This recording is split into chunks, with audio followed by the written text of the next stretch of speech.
ज्या प्रकारे ती मुंबई इंडियन्स होती, ज्या टीममध्ये Pollard, Rohit Sharma, Harbhajan Singh, Sachin Tendulkar, Ricky Ponting, Lasith Malinga, Corey Anderson, McClenaghan उत्कृष्ट दर्जाचे प्लेयर होते. गेलेल्या मॅच सुद्धा खेचून आणण्याची त्यांच्याकडे क्षमता होती.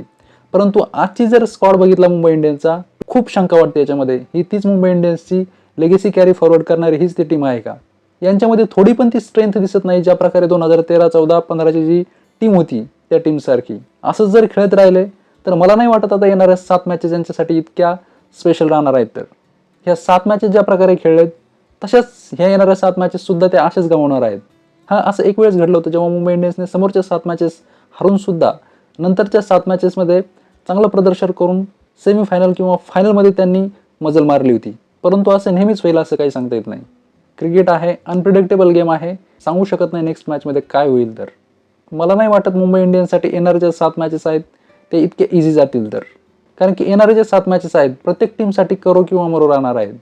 डू ऑर डाय मॅचेस आहेत आणि मुंबईसाठी कठीण अशी बिकट परिस्थिती झालेली आहे. त्यांना 7 मॅचेसपैकी 7 मॅचेस जिंकणं गरजेचं राहणार आहे. मुंबई इंडियन्स याच्यानंतर एक जरी मॅच हरली तर सीधा त्यांना बाहेर जावं लागणार आहे. ज्या प्रकारे हार्दिक पांड्याची जर कॅप्टन्सी तुम्ही बघितली तर त्याच्यामध्ये खूप लॅक्स आपल्याला बघायला मिळतात. बॉलिंग काय करतोय तो, लाईन लेंथ नाही, प्रत्येक ओव्हरमध्ये तो 17-18 रन खातोय आणि आजच्याच मॅचचे नाही प्रत्येक मॅचमध्ये तो 17-18 रन खाता आलेला आहे. आणि अशी जर कॅप्टन्सी करायची असेल तर मुंबई इंडियन्सचे फॅन्स हताश आणि निराश होताना आपल्याला प्रत्येक मॅचमध्ये दिसतील. परफॉर्मन्सच्या नावाखाली तुम्ही जर मजाक मस्ती करणार असाल तर आम्ही तुम्हाला कुठपर्यंत सपोर्ट करणार? तुम्ही जर 7 पैकी जर 5 मॅचेस हरणार असाल तर आम्ही तुम्हाला काय म्हणून सपोर्ट करायचा? ज्या प्रकारे मुंबई इंडियन्सचा सध्या टॉप ऑर्डर आहे, रोहित शर्मा होता तोपर्यंत ठीक होतं, परंतु जेव्हापासून रोहित शर्मा बाहेर गेलेला आहे तेव्हापासून मुंबई इंडियन्सला खूप सारा अडथळा निर्माण होत आहे. ज्या प्रकारे रोहित शर्मा आणि रिकल्टन इंज्युर्ड झाल्यानंतर मालेवरला त्यांनी इंट्रोड्यूस केलेला आहे आणि तो बॅक टू बॅक 2 मॅचेसमध्ये फ्लॉप गेलेला आहे. तुम्हाला वाटत नाही का जॅक विलची इथे जागा बनते? Better than any other batsman. तो नक्कीच चांगला परफॉर्मर आहे. ज्या प्रकारे त्याने वर्ल्ड कपमध्ये परफॉर्मन्स केलेला आहे with bowling and batting, he is one of the best batter and fielder also. आणि तुम्हाला 3 ते 4 ओव्हर देऊ शकतो तो बॉलिंगमध्ये. चांगला फिल्डर सुद्धा आहे आणि हार्ड हिटर आहे. आणि असं नाही तो फक्त फिनिशर आहे, तो ओपन सुद्धा करू शकतो. विल जॅकला जर ओपनर पाठवला असतं क्विंटन डिकॉक सोबत तर नक्कीच त्याने चांगला परफॉर्मन्स दिला असता. परंतु इथे आपल्याला मुंबई इंडियन्समध्ये थोडी कमतरता दिसते त्यांच्या मॅनेजमेंटमध्ये, त्याच्यानंतर स्ट्रॅटजीजमध्ये. सगळ्या मुंबई इंडियन्सच्या फॅन्सला वाटत होतं की रोहित शर्माला कॅप्टन करायला पाहिजे, परंतु त्याने हार्दिक पांड्याला कॅप्टन्सी दिली फ्युचर पर्स्पेक्टसाठी. परंतु आता जो आपल्याला रिझल्ट बघायला भेटतोय तो खूप डिफरंट बघायला भेटतोय. ज्या प्रकारे Mumbai Indians back to back matches हरते आणि कॅप्टन्सीचा इश्यू असल्यामुळे आपल्याला त्यांचा टीमवर्क बघायला भेटत नाही, त्यांच्यामध्ये कम्युनिकेशन नाही, कोऑर्डिनेशन नाही आणि सर्व फॅक्टर्स इफेक्ट केल्यामुळे मुंबई इंडियन्सचा जो परफॉर्मन्स आहे तो आपल्याला साजेसा दिसत नाही आहे. त्यांना सर्वांना टीमवर्क करावं लागेल, कोऑर्डिनेशन असायला पाहिजे कॅप्टनमध्ये आणि सर्व टीम मेंबरमध्ये. प्लेइंग 11मध्ये तुम्हाला कशा प्रकारे प्लेइंग 11 खेळवायची, कसं पिच आहे, कसं ग्राउंड आहे, त्यानुसार तुम्ही प्लेइंग 11 ठरवत असता. विल जॅकची इथे जागा बनत होती परंतु त्यांनी त्याला चान्स दिला नाही. फक्त तुम्ही जर भाईचारा करून जर इथे तुमच्या फेवरेट प्लेअरला जर खेळवत असाल तर तुम्ही असंच मॅच गमावणार आहात. शार्दूल ठाकूरने फक्त एका मॅचमध्ये परफॉर्मन्स दिलेला आहे, त्याच्यानंतरच्या तुम्ही त्याच्या मॅचेस उचलून बघा. त्याने 3 ते 4 मॅचमध्ये 2-2 ओव्हरमध्ये 32, 34, 35 असे रन खाल्लेले आहेत. आणि दीपक चहरने पण ज्या प्रकारे परफॉर्मन्स केलेला आहे, खूप सारी इकॉनॉमी त्यांनी खर्च केलेली आहे. आणि फिनिशिंग रोलमध्ये जर बात करायची जर झाली तर शेरफान रुदरफर्ड एकटा काही करू शकणार नाही. ज्या प्रकारे त्याने मॅच फिनिश करण्याचा प्रयत्न केलेला आहे, परंतु 30 बॉलमध्ये तो 90 रन एकटा करू शकणार नाही.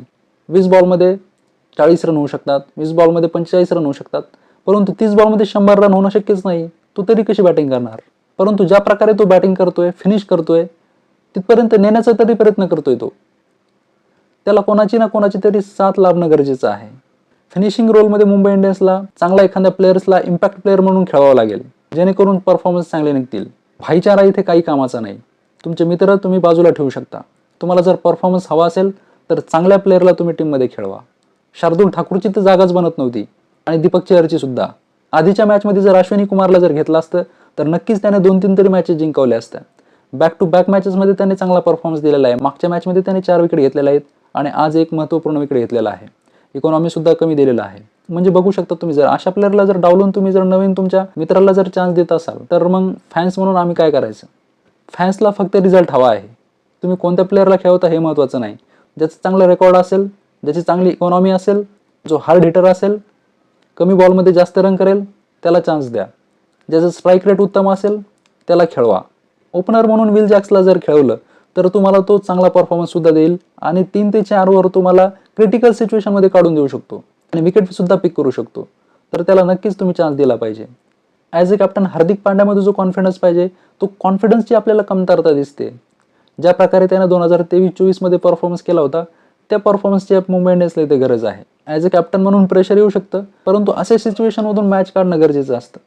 मुंबई इंडियन्सच्या मॅनेजमेंटनं जर तुमच्यावर धुरा सोपवलेली आहे कॅप्टनची, तर तुम्ही त्याला नक्कीच पेललं पाहिजे आणि परफॉर्मन्स आणि टीमवर्क सगळ्यांकडून काढून घेतलं पाहिजे.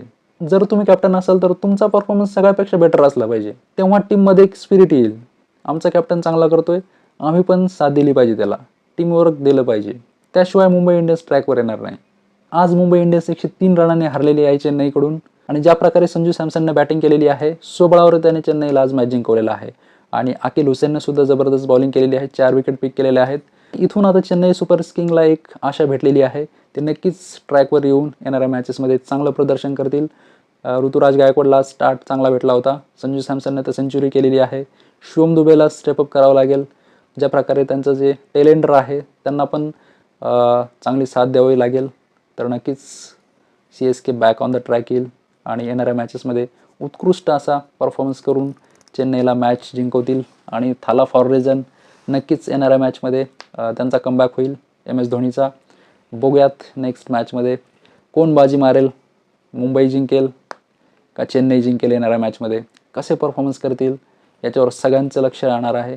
तर कसा वाटला तुम्हाला आजचा ब्लॉग नक्कीच तुम्ही कमेंटमध्ये सांगू शकता आणि तुम्ही जर चॅनलवर नवीन असाल तर तुम्ही चॅनलला सबस्क्राईब करू शकता, लाईक करू शकता, शेअर करू शकता आणि सपोर्ट करा. मला तुमच्या सपोर्टची गरज आहे. आणि संजू सॅमसनच्या बॅटिंगबद्दल तुम्हाला काय वाटलं हे तुम्ही नक्कीच कमेंटमध्ये सांगू शकता.